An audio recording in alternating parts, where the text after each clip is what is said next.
Hello, everybody. We're gonna figure out what is creator economy and why does it matter, and how do you pitch creators to local investors who don't understand what this is, and how do they give you money for that? And then we'll go and figure out why Contribee is cooler than Patreon. How do they work with creators? And all around that, creator economy, passion economy, that's the thing that, well, actually, I am super passionate about. And you should too, because that's the new big thing with lots of monies. Um, Introduce yourself. What are you doing? Okay, hi, I'm Lara. I'm the artist and I'm community manager in our community. And I'm trolling everyone.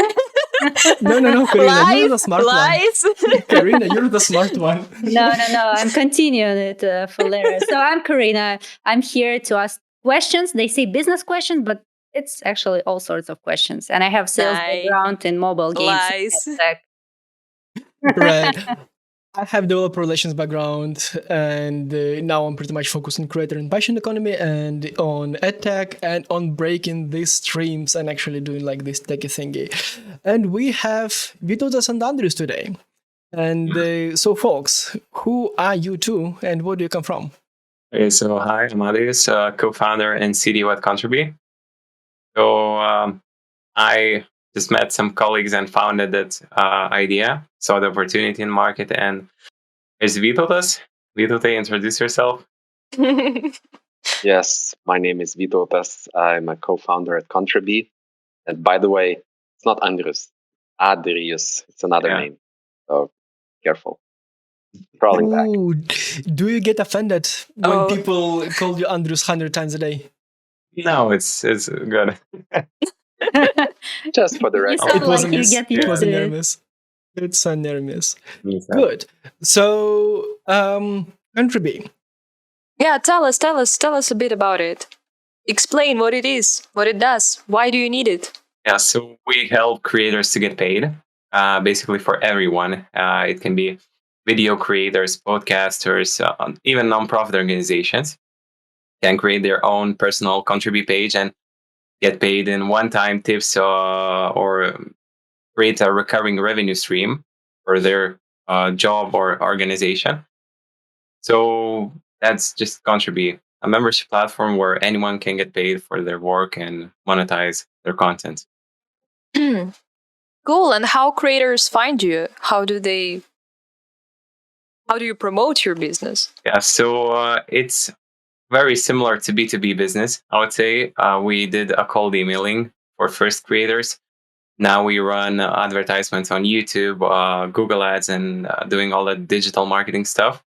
So creators are joining by themselves. And right now we're trying to go outside Lithuania, go abroad, and connect more creators. You just launched Italy. Yeah, not so long ago. Is there any specific type of creators that use your platform more than all the rest, like podcasters or somebody else?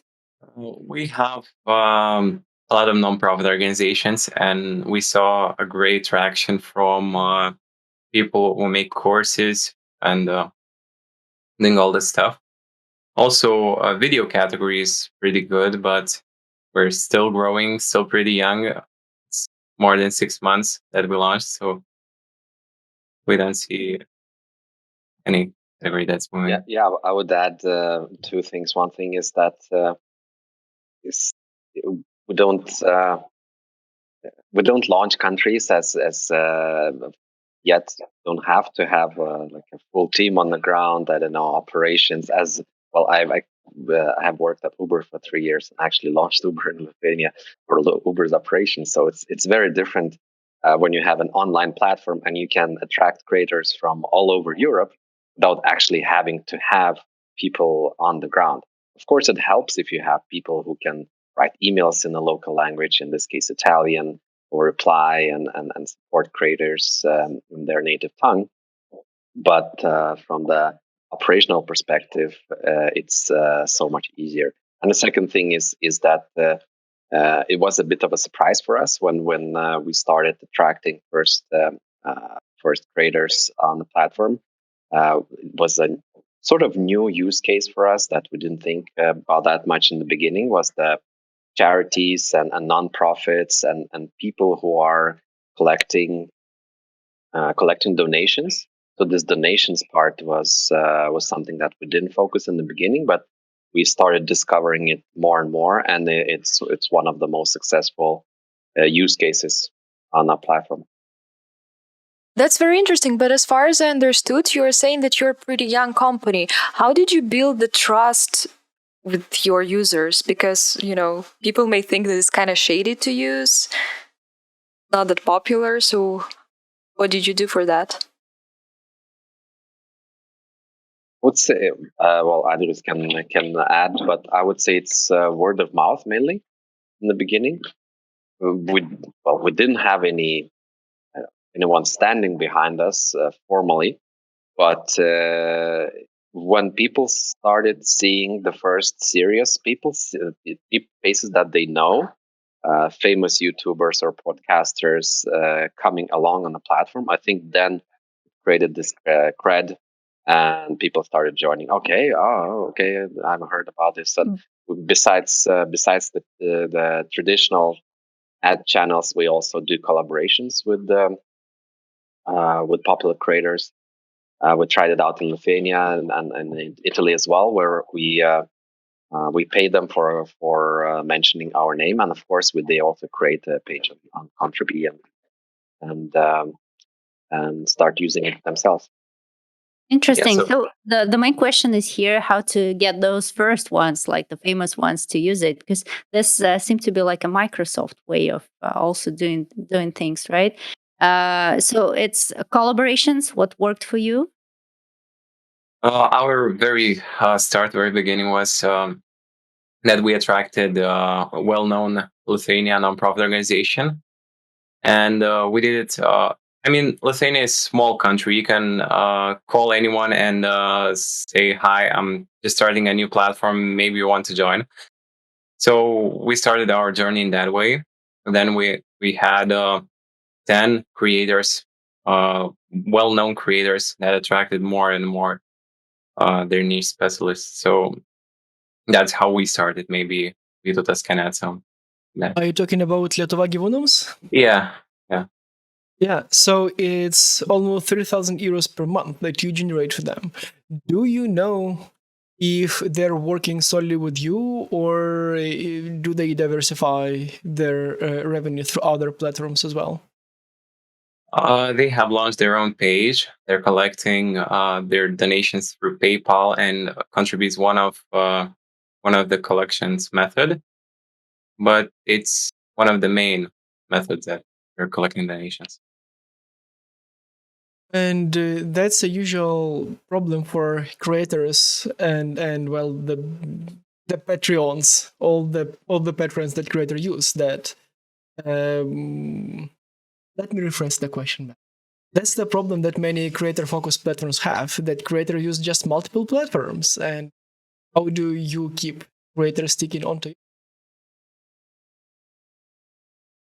Yeah. So creators can use different platforms, and as we see, there are creators who use Patreon, and then we say, "Hey guys, come to Contribee. We're much better." But it's great to focus on one platform, but you can diversify your earnings if you want, and that's just a safer method.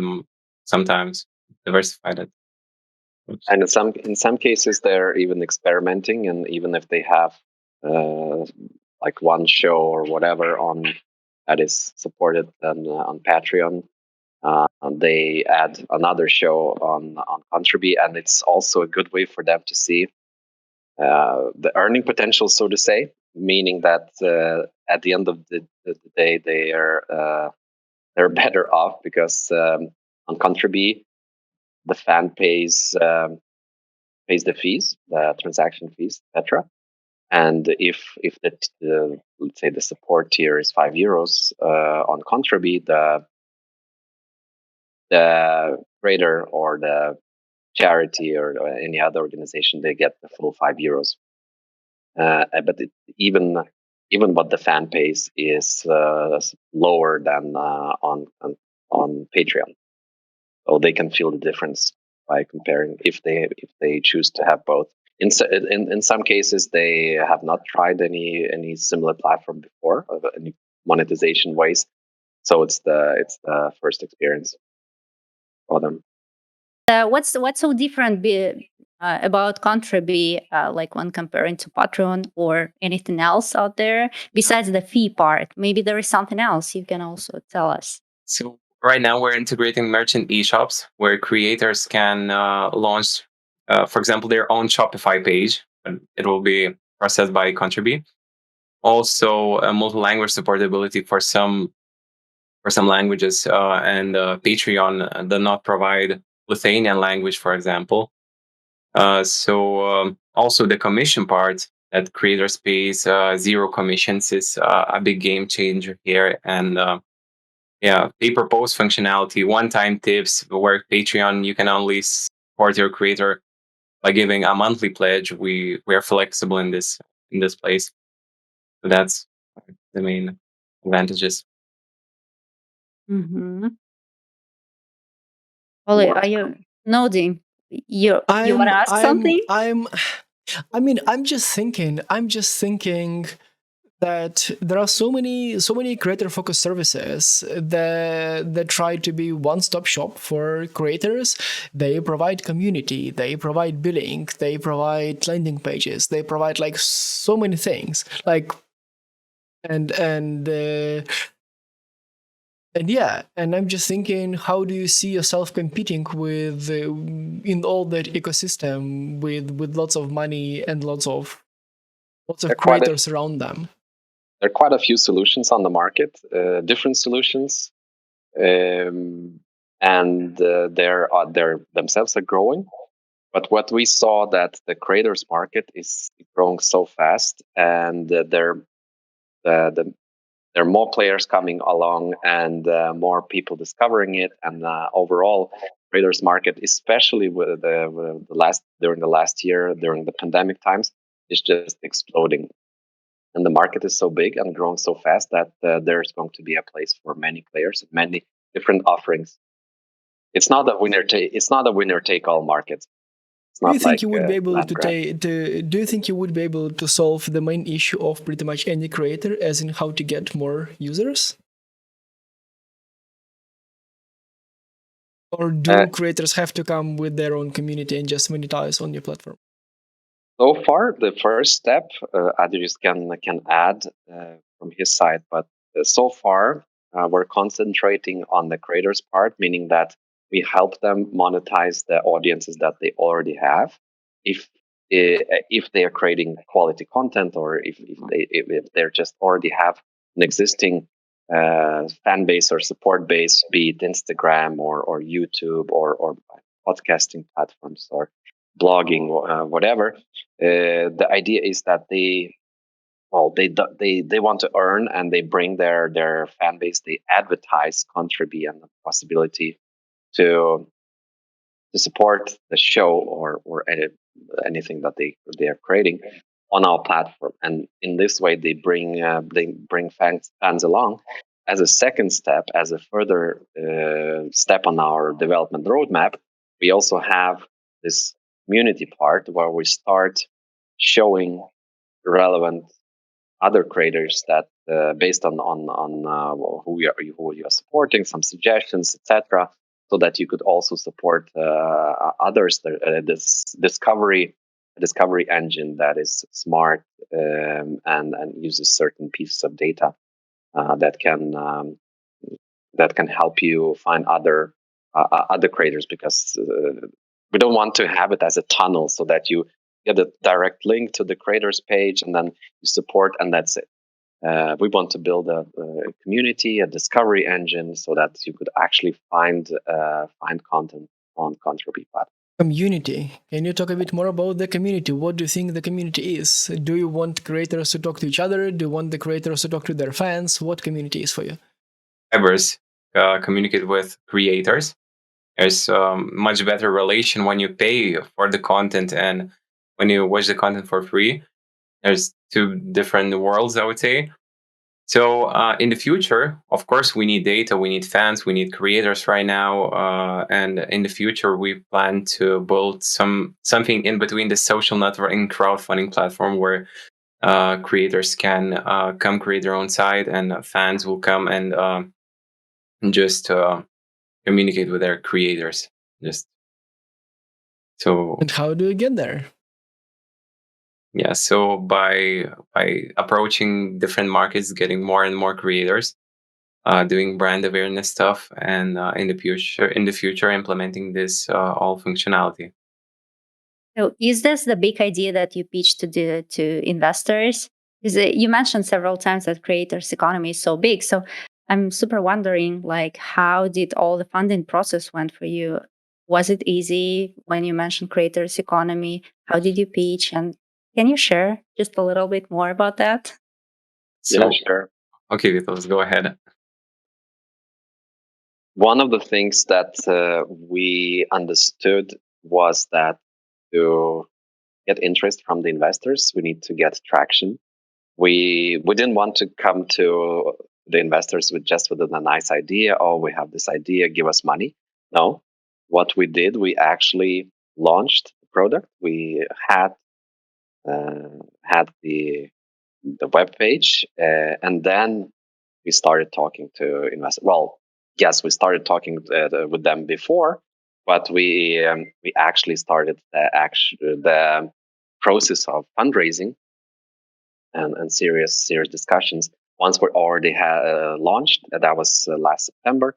We had our first fans, our first traders, and we already had traction on the market. It wasn't big. There was nothing major that we didn't see. I don't know, 1,000% growth every month, but we already had a not an idea, but a working product, something that is already launched, something that is already generating money or generating subscribers, etc. So that's a totally different conversation from when you're just pitching an idea. And Obviously, yes, we talked about the market, we talked about competition, we talked about different United States, for example, and the fact that the YouTube number of channels is growing like 40% year on year, and how Twitch is growing, how other overall creators market is growing, and we talked about the potential and how about our conversations, deep conversations with existing creators who already using Patreon, and about the things that they don't like, and how we see an opportunity to squeeze in and solve those problems and offer additional opportunities. Because a lot of things that we are developing and have been developing and plan to develop, they're based on the things that people want or people don't like on other platforms. but so what's your definition of creator economy and what is a creator? How do you explain this to investor and just mere mortals? Well, investors are not stupid. They understand a lot of things. We didn't go deep into philosophical discussions. Who is a creator? Who is not a creator? We talked through examples. We talked about podcasters, YouTubers, bloggers, and other creators, and about how they want to monetize, how they want to monetize their audiences, and how there are not enough tools for them to do that, and how we can help them. And it was not a difficult thing to explain who creators are and what needs they have. I think it's not a rocket science compared to, I don't know, something built on blockchain that nobody That's fine. understands how to work. Did you consider raising on other markets, not in Lithuania, since like I see that you raised from Coinvest? But did you ever consider raising elsewhere? Definitely, I think it's just a matter of time. It's when you're raising pre-seed money, it's so much easier to raise from local investors, and our process was relatively quick, easy, and and painless. So if we wouldn't have succeeded initially, but still, in the very early phase, I would say that if you don't raise locally and go straight someplace else, there might be questions about why you're not raising in Lithuania. If you're from Lithuania, that makes sense, right? Maybe you cannot raise, or what's the deal, right? So in later stages, we will definitely, I think, go outside, especially when the tickets will go higher. But right now, we just see interest from local investors, and even for next rounds. So we're not planning to, but in our investor pipeline, we definitely have investors from different countries, well, particularly from the region, Poland, Czech Republic, Estonia, Latvia, and other countries. And we're actually informing them in our monthly investor communication. We have them in a loop, just that we're maintaining connection with them. Not raising yet.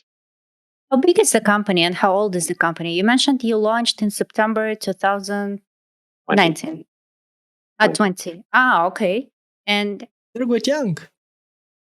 Developers, 2 marketing guys, and we have such a great team. But we'll expand this in future, of course, and we'll grow. We need more people. We'll hire them. So right now there are 12 of us, I guess. So look, we have explored of where you're going, how did you raise, who are you serving, what are you doing next, how big are you, and yeah, so pretty much what's gonna happen next. What about this industry? Why creator economy? Why passion economy? Do you have like the background in that, or I don't know? Do you share an apartment with a bunch of popular YouTubers, or how did you come to invent a billing tool for them? So there are not such a magic. The creators market is growing, and is growing year on year. You can see 40% year on year YouTube channels growth, and all the monetization opportunities are growing. And so we found our idea attractive because of the market. Almost anyone can use our platform, our project. It's not just YouTubers, podcasters. We can change our direction if we see that we're failing on video creators, for example. So the market opportunity is drawing this project, and that's how we started. Yeah, maybe Adrius, you can tell the story from the very beginning, how the idea started and how you got it, but from your own creative efforts and so on. You were a YouTuber. Or you are a YouTuber. I haven't got so much subscribers, but I saw that it's very hard to monetize the content, and YouTube, Vimeo is not paying enough. So I just collected the team, and we started that idea. It was born in one hackathon when I met my first colleague, the very, very early stage co-founder. Then we attracted the entire team of 6 co-founders, and that's how we launched the story again. And if I remember correctly, you're one of the youngest entrepreneurs in. Yeah, when I had this idea, I was 16 years old, and now I'm 17. But wow. So yeah, the youngest here. Oh. So what do the people tell when they learn about that? So they are amazed. Just yeah, but like, so Lera is speechless. Yeah. But, I mean, she tells that everybody is old and she's young. And so Lera, do you feel old now? Everybody is a dinosaur. And now you can feel a dinosaur as well, just a little tiny bit. Oh shit. Oh shit. Yeah, but Adrius, like, can you talk a bit more about exactly that young part of yourself? As in, it's not common to start a business when you're 16. Not because you don't want to, because you cannot. As in, you don't have skills. for that. So how comes you think you had enough skills to start the business, and both technical skills and entrepreneurial skills? Yeah, so I started. I'm chief technical officer. I'm responsible for all technical stuff. That platform is running. The updates are coming. So I started programming when I was 10. I launched my first website, and after 6 years, I just wanted to start something like startup, get into startup world. But I knew that it would be very hard for me alone to go into this dark jungle. So that's when I noticed that I need someone who I can trust and who has experienced. So there joined Gediminas. Gediminas was the CEO and co-founder of Identify, ID verification startup at this time. So he joined Contribee, and then we filled up the whole team, all the required roles and all that stuff, and that's how I do Wow, it. But like, 16 years old. We should have started from that part. I mean, what I amazes didn't me know that. suddenly, Yeah. suddenly, I mean, I'm just trying to imagine that I'm somebody, and then a 16-year-old approaches me and says, like, look, do you want to be my co-founder? What was their reaction, Andrews? Like, what did they say? Yeah, because I'm wondering very much. Because nobody takes me seriously. And I'm like 21 and nobody's like, oh yeah, this young chick, who cares what she's saying, blah, blah, blah. So I'm wondering how it works for you then. I don't know, but it's a big kudos for him that he believed me, and I don't know how, but that's some kind of a miracle. But yeah, Well, from the side, I could say that Adris is very serious, and he's very active in his community. He's trying a lot of different things, different initiatives, and participating in competitions. This hackathon that he's mentioning was also just one of those things that he would do with friends.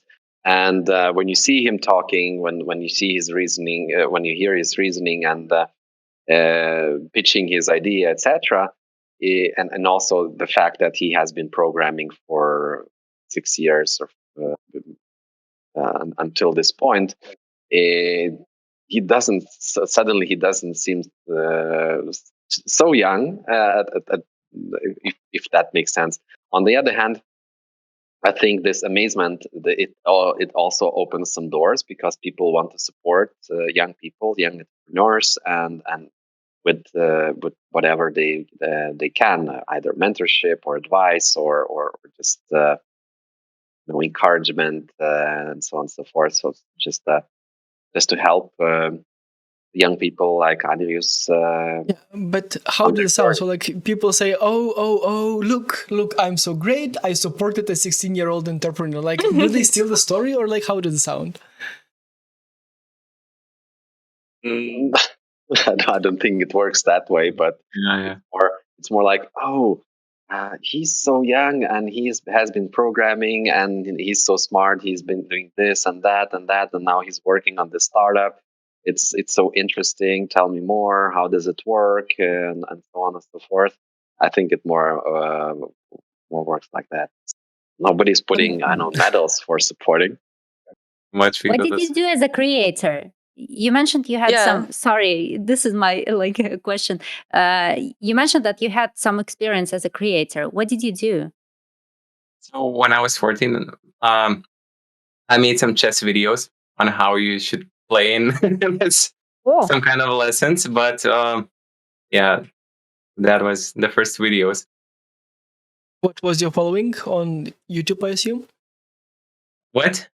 What was your following? So when you made these videos, how many followers did you get? Not so much. It was under 100. But then I did some pause, and I remember that YouTube market is not where you can make money. Even in small countries like Lithuania, it's very hard to monetize your content and make a living just from YouTube.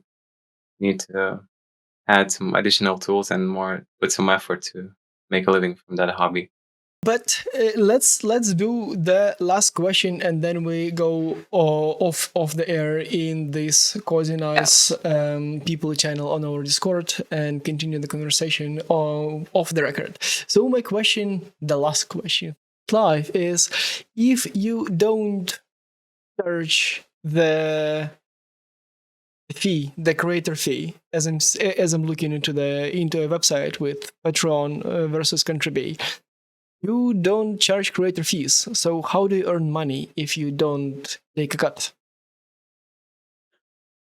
So Contribee adds a small tip on top of the pledge. For example, if I want to support the creator for €1, I pay €1 plus all these platform fees. So we let creators keep 100% of the pledge, but we charge fans with a small tip that we add on top of the entire price. Yes. Okay. Unfortunately, we're not a non-profit organization yet, so we need to make money. Unfortunately, but that's good. That's good. I'm still digesting each part of this conversation. And so people watching us, just let it settle down in your brain. After this video, take a pause, go for a walk, think about your life values and how you've been spending your life. What you've been doing And at your start a 16. channel on YouTube. Yeah. And maybe enable monetization via Contribee. So this concludes the live stream, and let's click on people and continue the party. Yeah, thank you very much. Goodbye, everybody. Thank you. Bye-bye. Bye bye.